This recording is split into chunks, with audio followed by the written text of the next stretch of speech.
कहानी। एक कमरे की छोटी सी दुनिया। बारिश हो रही थी। खिड़की के शीशे पर पानी की बूंदें बज रही थीं और आसमान में कभी कभार गड़गड़ाहट की आवाज आती थी। रमशा कमरे में कपड़े तह कर रही थी। नोविद एक कोने में बैठे थे। वे लैपटॉप पर काम कर रहे थे। कमरे का माहौल शांत था जब तक कि अम्मी ये गुफरान ने एक जोरदार चीख मारी। उसने मुइज का रंगीन ब्लॉक छीन लिया था और दीवार पर फेंक दिया। रमशा ने तुरंत पलट कर देखा।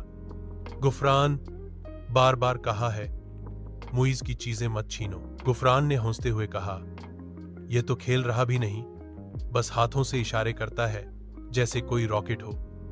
मुइज ने कुछ नहीं कहा।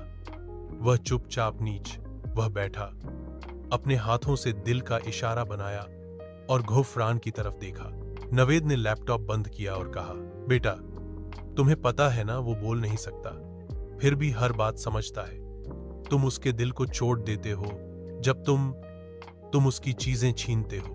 गुफरान कुछ देर चुप रहा, फिर अचानक वह मोइज के पास आया, बैठा और बोला, देखो, मैं तुम्हारे लिए नया खेल बनाता हूं। हम इशारों की कहानी खेलेंगे। उसने कमरे में एक चादर खींची, चक्कर दो तरफ कर दी, जी से स्टीज हो। फिर खोद मोइज के पास बैठकर बोला, तुम इशारे करोगे और मैं समझने की कोशिश करूंगा। मोइज की आंखें चमकने लगे। उसने पहले इशारा किया एक इंगलिया पर, फिर दायरा बनाई। गुफरान जोर से बोला, चांद, तुम चांद दिखा रहे हो ना? मुइज ने खुश होकर तालियां बजाई। रमशा और नवीद ने हैरत से एक दूसरे को देखा। एक ही कमरे में जहां चंद लम्हे पहले गुस्सा था, अब हौसी और मोहब्बत थी।